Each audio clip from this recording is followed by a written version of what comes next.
Ayon po sa isang national survey na isinagawa ng DOH, ang atrial fibrillation ay nangyayari sa mga nasa 2% na Pilipino na nasa edad na 70 pataas. At dahil September is Atrial Fibrillation Awareness Month, yan pong pag-uusapan natin ngayon dito sa Say ni Doc. Kasama po natin si Dr. Luigi Segundo, ang Director ng Philippine Heart Rhythm Society. Good morning, Doc Luigi. Welcome to Rise and Shine Pilipinas. Good morning. Morning, Audrey. Okay, Doc, hindi po masyadong pamilyar sa mga Pilipino at mga ka-RSP natin itong atrial fibrillation. Maaari niyo po bang ipaliwanag kung ano ito sa ating mga manonood? Ang atrial fibrillation isang uri ng arrhythmia, meaning irregular heart rhythm. Sa puso? Oo, Okay. sa puso yun. Ang chamber kasi ng puso, may atria sa taas, may ventricle sa baba. So sa atrial fibrillation, irregular yung pintig niya. No? At kapag nahuli natin to, ang confirmation kasi nito, simpleng ECG lang. Pag nakita natin to sa ECG, maaari tayong makaprevent ng complications like stroke. Okay. So usually, Doc, no, pag mga sakit sa puso o heart conditions, hindi kasi yan agad-agad napapansin. Not everybody's really aware of the symptoms. So ano ba yung mga symptoms nito? Ito bang atrial fibrillation ay ganun din? May mga usual symptoms that we feel if may masakit sa puso? Ang pinaka-common na nirereklamo nila, palpitations, kabog. No? Alam mo yung pag nakita mo yung crush mo, bibilis yung tibok ng puso mo, di ba? So hindi naman, At kapag nag-caffeine ka, pwede yun, diba? no? Pero tawag namin doon physiologic, meaning expected yun, pwedeng normal. Yes. Pero kapag yung kabog na walang ganong trigger, baka abnormal yon. So yung palpitations, ito yung pinaka-common presentation ng atrial fibrillation at kahit na anong irregular heart rhythm.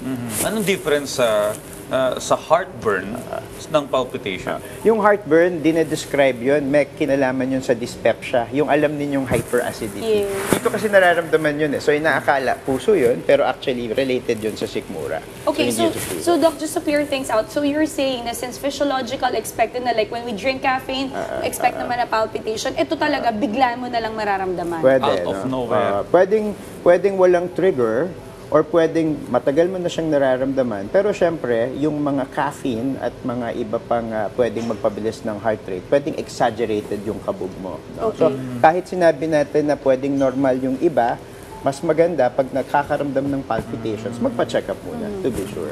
Ako, ganyan din ako eh. Kapag nakikita ko, parating na yung bayarin. Ayun, may palpitation na. Nagpa-palpitate ka na. Anyway, Doc, ano po ba yung mga cause at saka risk factors na naman ito? Walang isang cause, pero nakikita natin kapag sa edad, meaning walang ibang sakit, pero pumatong na ng 70, tingin natin age-related. Mataas din yung nakikita natin pag high blood, hypertension, no? Tapos lalo na hindi nagme-maintain ng gamot. Pwede in time magkakaroon ng atrial fibrillation. Pwede rin tong complication pag may heart failure, na heart attack na, hindi umiinom ng gamot, hindi nagpagawa ng procedure. Pag nag-weaken yung heart, lumaki yung puso, pwedeng magkaroon ng arrhythmia at pinaka-common atrial fibrillation. So ito po bang, does this atrial fibrillation, Doc, can lead to a more serious Yes. complication in time? Ang pinaka-concern natin, stroke. No? Pwedeng magkaroon ng clot formation inside the heart pag irregular yung tibok ng puso. At saka yung isa, kasi kadalasan napakabilis ng tibok ng puso sa atrial fibrillation. So because of stretch, lalaki yung heart, pwedeng magkaroon ng heart failure. Cool, Doc, nabanggit mo na yung ECG kanina, no? Pero meron pa bang ibang way para sa treatment o yung management nito? Kailangan ba minsan ng surgery para mapagaling to? Meron kaming ginagawang procedure para mabawasan yung episodes na nagkukos ng sintomas, no? Pero ang importante, kasi pwedeng chronic disease to eh, hindi mo siya ma-eradicate. Ang importante, ma-screen, tama ka doon, ECG. Pero pwede nating suriin yung pulso natin, no?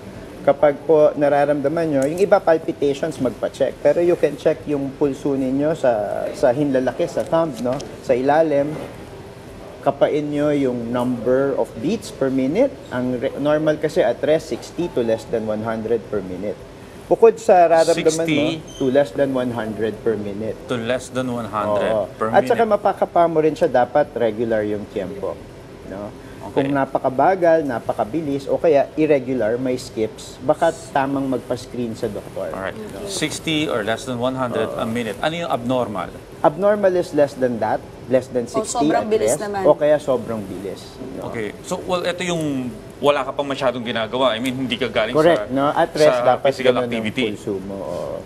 Alright, so ayan po ha, make sure that we do our annual check-up and consultations at mga cardiologist Doc, mensahe o paalala na lang sa ating mga RSP viewers about atrial fibrillation, lalo na this is their awareness month, so we're hoping to spread more awareness about this. Ang atrial fibrillation, common, lalo na kung ang mga pasyente 70 and above, mga mahal natin sa buhay. No? Magandang ma-screen kung kayo po nakakaramdam ng kabog sa dibdib, o kaya kahit walang nararamdaman, i-screen nyo yung pulso nyo. Kasi madali lang pong ma-confirm ECG. At kapag kayo po ay confirm na may atrial fibrillation, baka po candidate kayo gamot lang para ma-prevent yung nakakatakot na stroke. Well, may mga programs po ba kayo for the information dissemination? For patungkol now, po dito? ito. Kaya salamat, Diane and Audrey. Salamat sa mga ka-RSP na nanonood. But in the future, no, of course, we're coordinating with the government agencies para magkaroon tayo ng research at guidelines para po tama ang treatment natin at screening sa atrial fibrillation. Alright, so maraming salamat, Doc Luigi. Ayan awareness month po ngayon. So, importante kasi tayo, pag mga Pilipino, usually we neglect these kinds of things. Wala yan. Ayaw magpa-check up, natatakot, o kaya nagtitipid naman, Audrey. Kaya nga maganda yung tinuro ni Doc, no? Pwede natin i-check yung ating sarili. Kapag naka-relax yung ating katawan, kailangan nasa 60 to less than 100, yun yung normal. Pero less than that, ito po'y maring may cause ng O ganoon. kaya mabilis. Yan. Alright. Maraming salamat sa libreng telemed, Dr. Luigi Segundo, ang Director ng Philippine Heart Rhythm Society. Again, thank you po at ingat po tayo lagi, sir. Thank you. Thank you, Diane, Audrey.